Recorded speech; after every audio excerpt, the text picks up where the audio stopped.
How's it going, everybody? This is TC. Welcome back to all my subscribers and anybody who's just interested in the title of this video, which is going to be pretty much a gold panning demonstration. Uh, we used to go from about 2002 to about 2012 to Buchanan, Georgia, GPAA property. And when I first started going, it was just pan and shovel and a little sluice. Then I got a 2-inch dredge. Then I graduated a couple, 3 years later to a 3-inch dredge. And what I've done is I put 4 pieces of gold in this pan, and I'm going to show you how to pan it out. Now, what's in that pan is generally what you would get when you're dredging, minus some of the bigger rocks. This is classified down to a minimum of 40 mesh, or 20 mesh, which is, I think, is 20 holes per square inch. It's probably a little finer than that, but it's half black sand and half blonde sand, which is most of what's in the creek. And I'll show you how to do this.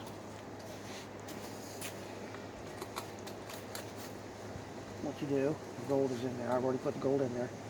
And what you do is you shake this around. Now this, by the way, this gold pan I got in Dahlonega, Georgia. It was at the museum, I believe, in 1978, 79, something like that. It's a Garrett gold pan. It's pretty old. You can see it's got some crack to it, but I still like to use it. Uh, they make the same design now. It's a little bit darker. And this one is a lot heavier than the newer pans. The newer ones are a lot more lightweight. And anyway, what you do is you get your concentrate or whatever in here, your sand, shake it around real good, make sure the gold is at the bottom. If it's heavy, all the heavies will go to the bottom. Slowly work it toward the ripples. And now these Garretts, I like them because they have a ripple, an extra ripple right here in the bottom. Not counting these three. I never hardly use these three. This is where the gold should be when I get done. So you do this, and you can see the smaller pieces of gold, or little pebbles and stuff from the creek. Slowly work this through the thing, to the edges, and you do this, back and forward and back, and you slowly work it off. Then you do it again, shake it some more. All the blonde will come to the fore. Back and forward and backward.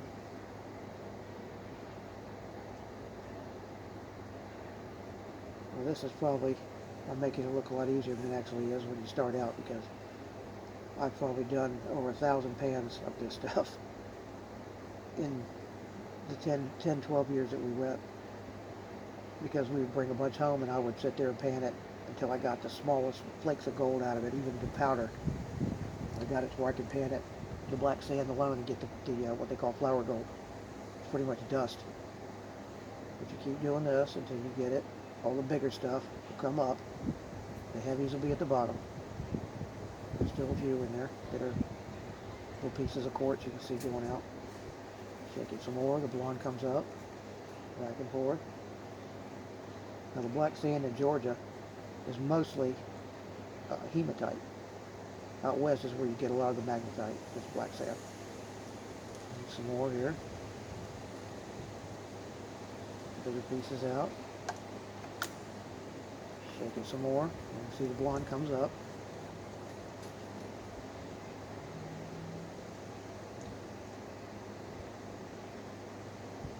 Now, unfortunately, I didn't show you the 4 pieces of gold. There's one good-sized little picker, and there's 3 little ones. So I know there's 4 pieces, so there wasn't anything in it visible before I put those 4 pieces up. So hopefully, when I get done, they're still there. That's why I'm doing it in a safety pan. If I miss them, I can just repan that and find anything I missed. That's always a good idea if you're panning your concentrates or your test pans in the creek, because once you pan it into the creek, it's gone. Okay, we're getting down here. And usually by this time, when we get down to this, I'll take and use that the lower lip of the pan, the bottom.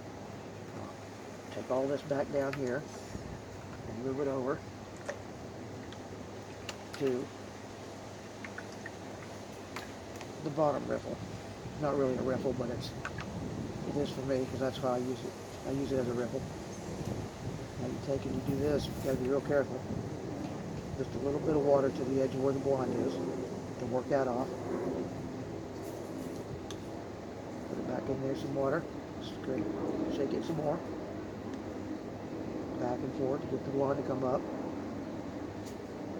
Get to the edge and slowly work that off. You see the bigger piece, some of the bigger, these are the heavies that are going out. They're still in there. Probably some pieces, bigger pieces of hematite and whatever the native rock in the river, or feldspar or something. A bunch of quartz in Georgia. Do it some more. Get the rest of that blonde out of there. Now right now I've got it down enough to where I can see the pieces of gold, but I'll go ahead and do some, get rid of a lot more of the black here.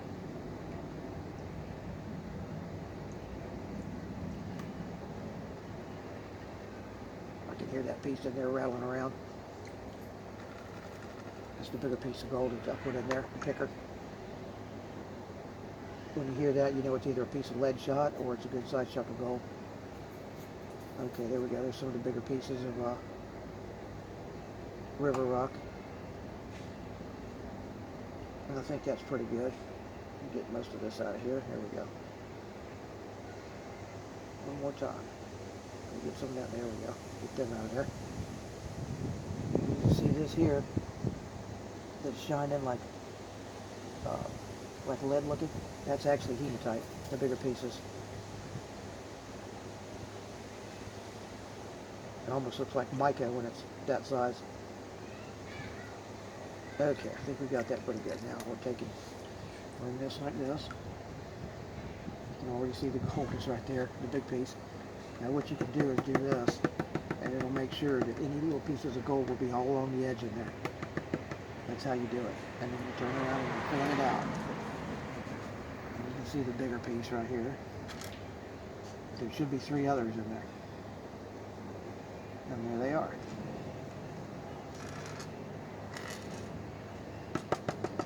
Show you if you do this, you can see them climb up the pan to the corner.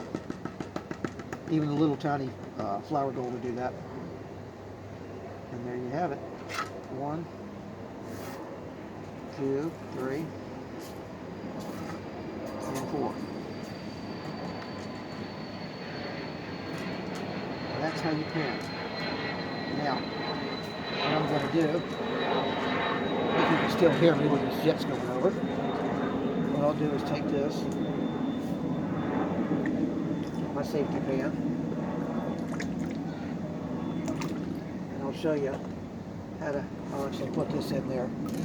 If I'm going to pan this again, I'll show you how to, what they call speed pan, and hopefully I won't miss any. I haven't done that in a while. Put this back in there so we don't, it doesn't float. Got my weights in there. These are actually some, this isn't, but these two here come from the creek too. And this is a neat piece of mineralized quartz that came from the creek. No gold in it, at least nothing that I can see visibly. There might be some inside, but I didn't want to break it to find out. Now, speed panning. The fastest I've ever seen anybody do it when they had competitions is about 8 to 10 seconds. So we know there's 3 pieces in here. What I'll do is I'll try to do this as quick as possible. Starting right now. Get it all to the heavies you know are down below. And once you do that, you can pretty much break this off, a lot of it.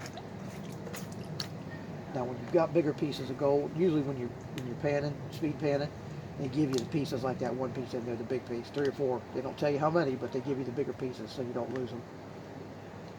Shake this up some more, do that. Now right now I could probably look and see if that gold is in there, but I'll go ahead and get it down some more. It'll probably be about 25 seconds or so. Bring it back. Shake it real good, make sure it's there. Fan it out. Okay, let's see, 4 pieces. 1, 2, 3, and 4. So that's how you speed pan. I could probably do it quicker, but I could do it quicker if they were all the size of this. I could probably do it in about 8 or 10 seconds. But anyway, thanks for tuning in. Hope that was an interesting little demonstration for y'all if you've never done it before. And I will do another video, which will actually probably be the gold that I've gotten from the years we were going to Buckhannon. So stay tuned and check that one out. Leave a comment here, subscribe, like, and bye-bye.